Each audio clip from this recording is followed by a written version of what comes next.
Hello and welcome back to Simple Time Studios, where we recount to epic tales of solo roleplay for your entertainment. Once again, we are returning to Psion Novastar in Ecumenopolis of Mystery, Part 5. Psion Novastar was still slightly uneasy as he finished setting up camp in the old groundskeeper's hut. He wasn't entirely comfortable with the idea of setting up camp right on top of a stairwell leading into a poorly explored network of tunnels, but it was either that or camping somewhere outside. And Sion remembered the map mentioning something about an abandoned zoo somewhere on the surface, with predatory exhibits that had long since escaped their cages and bred true in the massive park. Pulling out his micro tool from one of his belt pouches, he started to test and repair the concrete hut's utilities. Okay. Does the groundkeeper's building need some repairs? I think it's very likely. And a 62 says yes. Psion is going to attempt a mechanics check to make the repair, so that's a 1d20 plus 5, and I get an 11. Well, he barely manages to get it working again, but at least he doesn't burn anything down or shock himself in the process. The power conduits in particular required help beyond what he could do with the equipment he had available, but he managed to coax enough electricity to run everything he needed, and it looked like the water in the pipes was free of contaminants. It was enough for what he needed, but still, it made him miss his friend, Bertha Driver, both her engineering talent and her warm personality. With the basic needs met and his science kit set up on the empty workbench, Psion looked outside and considered his options. Okay, is it late enough in the day that the sun is starting to set? I give it 50-50 odds, and 58 says no, so there's still plenty of daylight left. Looking outside, he saw the sun still hung in the early afternoon position even after all his walking and tinkering. There was still plenty of time to explore the immediate area and see if he could find anything to analyze before the sunset, and the local nocturnal predators were more active. With that in mind, he shut the door to the maintenance building behind him and headed to the northeast. Okay, heading 1 hex northeast of Psion's current base camp. We are leaving a plains hex, and 32 says there's more plains. Is there anything interesting?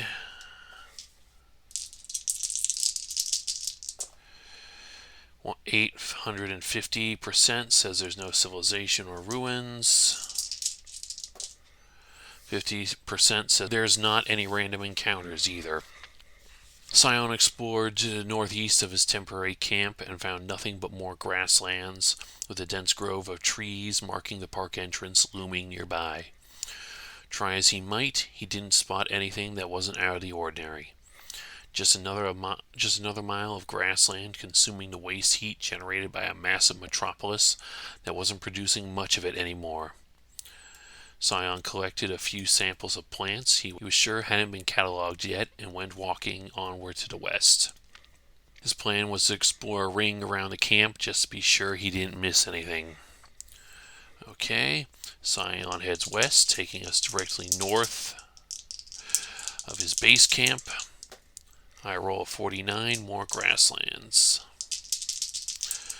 I roll a 052 on my civilization and ruins roll. I'm going to say Psion finds a small ruin instead of a trop, as people are supposed to be rarer than they normally are in the Book of Lost Tables. A mile west, Psion arrived at more grassy fields. In the middle of it was an old playground. At least that's what the Ursan scientists thought the metallic ruins were at one time. Simple metal structures painted a variety of bright colors and designed to allow alien children to climb and spin around. The decades of entropy had yet to wear away the paint. Thick green clumps of grass had grown in the cracks in the soft memory plastic bases of the play equipment. Bushes and ivy obscured the cartoonish murals. Psion collected a few plant samples from this area and moved on to southwest. The longer he stayed, the more likely he was to wax philosophically. Okay, Psion moves to the next hex and gets 58, plains again. This is quite the large field, but then again it is a park. 922 on ruins and civilization, so there's none of that here either. Psion continued to walk a ring around the groundskeeper's station, seeing what he could observe on the surface. The grassy fields continued, growing denser and up to his waist in this particular stretch of parkland. But otherwise, it was unremarkable. Psion shook his head and headed to the southeast. Just a little more, and he will have explored the immediate area. Okay, moving to the next hex. This should have us directly below the hex with the groundkeeper's station. I roll a 22, so the plains start to get a little more hilly. I roll a 163 on the towns and ruins chart, so there's still no signs of past or present civilization, except what we already found. The grassland started to acquire a noticeable incline before turning into a series of small foothills. Psion looked, but he couldn't find anything that suggested the change in topography was anything unnatural. The elevation was unfortunately not high enough to really see much of the park that he hadn't already seen, but it was enough to find his temporary camp again. Deciding he had explored enough of the surface for now, he turned and headed back towards his camp. Did anything try to get into Psion's camp while he was out? I view it as unlikely, and 60% says no. Psion returned to find his camp and equipment exactly the way he left it. He closed the station door behind him and pushed a robotic lawnmower in front of it to barricade the door. As secure as he felt he was going to be, the smart field researcher took a seat in front of the workbench and took out his plant samples from the park grasslands. Alright, Psion is going to make a natural sciences check to analyze the plant samples he collected. Mostly to just catalog them for the survey's mission log, but also to observe anything unusual. He has a 1d20 plus 7, and gets a 27. Okay, that is definitely cataloged, and if there is anything unusual, he definitely sees it. Is there anything unusual? I give it a 50-50, and with a 45, the Oracle says yes there is. Is this discovery benign? Again, 50-50. A 14 says it most definitely is. Is this something that would benefit him specifically? Yes. Or something that pertains to the carefully balanced, bioengineered urban ecosystem? No. Once again, 50-50. And 90 says it's wider reaching. Psion prepared the samples and inserted them into his lab equipment. Plugging his pocket computer into his science kit so he could start compiling the results, he immediately began to discover some interesting findings. Much like the plant samples he recovered from the abandoned apartment building, the park flora appeared to be engineered to filter pollutants and soak up waste heat from the dense urban environment.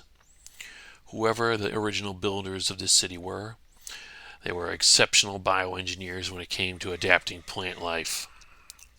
Psion could already think of at least a dozen applications in both the Orion Commonwealth and the Sol Federation. There were hundreds of space stations, asteroid colonies, and urbanized worlds that would probably benefit from discoveries being made here. As he continued to log and review the results of his analysis, a thought occurred to him. Surely the original builders would have made at least one seed vault somewhere in the sprawling planet city to store backups of both the original heirloom plants and the bioengineered specimens he was studying now. Realistically, there should be dozens, but without a map from the original builders, it was impossible to be sure. Still, having viable seed samples would be a great advantage in researching the planet's plant life. Psion looked back at the doorway leading down to the maintenance tunnels below the entire park. If there wasn't a seed vault down there for the entire park, there had to be something that would allow him to find where one was. But if the maintenance complex spanned the entire park, the stout Ursan scientist would be looking at searching in an underground space the size of a large city with barely any idea what he was looking for. Still, there was no discovery made without a little risk, and it was as good of a reason as any to map more of the tunnels below the park. With that, he made his decision. As soon as he finished analyzing his samples and logging his research, he picked up the rest of his gear and took out his solar lamp before slowly heading downstairs. The stairs were narrow and metal. His broad frame brushed against both handrails as he slowly descended downward, his heavy steps gently clanging as he climbed down the concrete floor of the tunnels. At the bottom of the stairs was a small 10 by 10 room that looked like it was used for additional storage for the groundkeepers above, and a single metal door on the western side of the room leading deeper into the park underground. Looking around and finding the old shelves empty, Psion walked towards the door and opened it. On the other side of the doorway was another room, a large, roughly rectangular one with two other doors on the opposite wall from him. The room was empty of anything of interest, only large machinery humming dutifully despite being covered by decades of dust, providing power for the park systems above and lighting for the rest of the tunnels remained. That was one of the reassuring things so far, that there was still light at least in this room. Who knew if the rest of the underground would be like that, though? Psion ambled towards the door to his right and gently pushed it open, revealing a hallway that ran at least 30 feet ahead of him until it disappeared into the inky blackness. Lights flickered on overhead from worn motion-sensitive LEDs, and pipes carrying all manner of gases and fluids hissed as he started to walk through the corridor. Keeping his light close in case he found a room where the power was out, he slowly made his way down the corridor until he came up to another closed door. Novastar pushed the door open and looked into a massive room, irregularly shaped, roughly 55,000 square feet. Though the sheer size of the place made it hard to tell, he could barely make out the sight of 4 other doors on the opposite end of the room. Only a faint twinkle of the reflective signs above each door was any clue that there was another way out of this room. And what a room! While devoid of anything valuable or potentially dangerous, there was definitely no doubt what this room was used for. Dozens of robotic tractors, landscaping equipment, and decorations for local holidays. All of it rusted past usefulness, but still much bigger than anything Psion saw in the surface station. All of it sat in neat, orderly rows next to what looked like maintenance and refueling equipment. And tucked away in the opposite corner from his entrance was a massive vehicle lift that could carry several of these tractors at a time. Psion was puzzled by this, as he didn't recall seeing anything on the surface that could have naturally concealed a lift this big.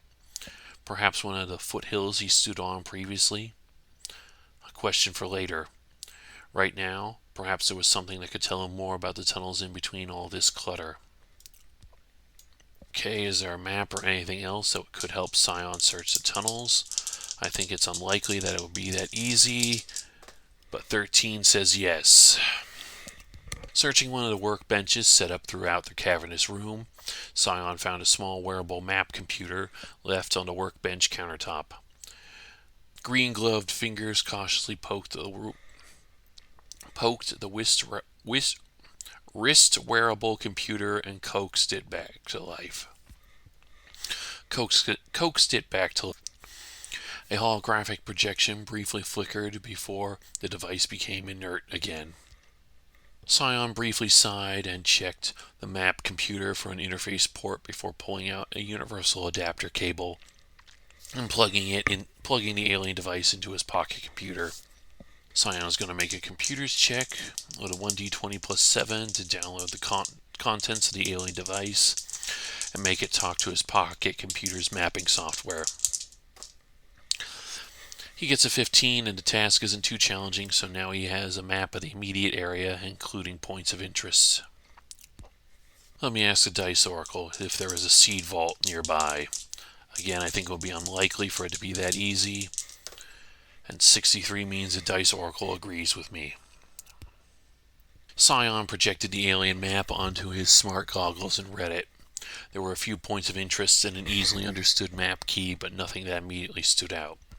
There was another workshop behind two of the middle doors on the far end of the room, and the two end doors connected to a hallway that ran the length of the back before connecting to a stairwell that led further down. Seeing his updated map, he ambled over to the workshop door and carefully opened it. The auxiliary workshop looked like it was once full of precision tools for maintaining electronics for the robotic equipment. Most of the tools were unusable, and a large messy pile of random junk was pushed aside in the corner. As Psion ambled in, the pile of debris began to stir, and a damaged humanoid robot crawled out from under the scrap. Rising to his metallic, skeletal feet, the robot turned to look at Novastar. The Ursan explorer watched silently, empty green-gloved hand rising up slowly. I come in peace. I am an explorer seeking to understand what happened to this city and its creators. I am Psion Novastar. Can you help me understand the city? Psion greeted calmly. Hopefully the robot was not hostile. Okay, is the robot hostile? I give it a 50-50, and 55 says no. Does the robot know anything? Again, 50-50, and 59 says no. Is the robot too badly damaged to be of any help? I say it's very likely, and 29 says absolutely.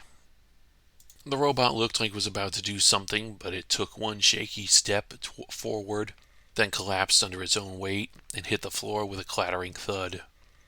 The robot moved on the floor as if it was having a seizure, then went still as the light left its electronic eyes.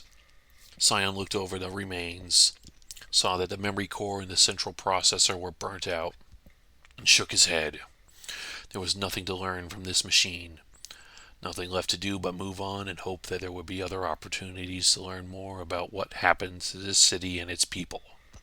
The hallway beyond was a long, narrow corridor lined with the same sort of pipes and wires he had seen before. The faint hiss and buzz of their contents was barely audible as he slowly walked along before arriving at the stairs down. Looking down, he found they descended another story downward before disappearing somewhere below. With a curious smile, he headed down to the next level.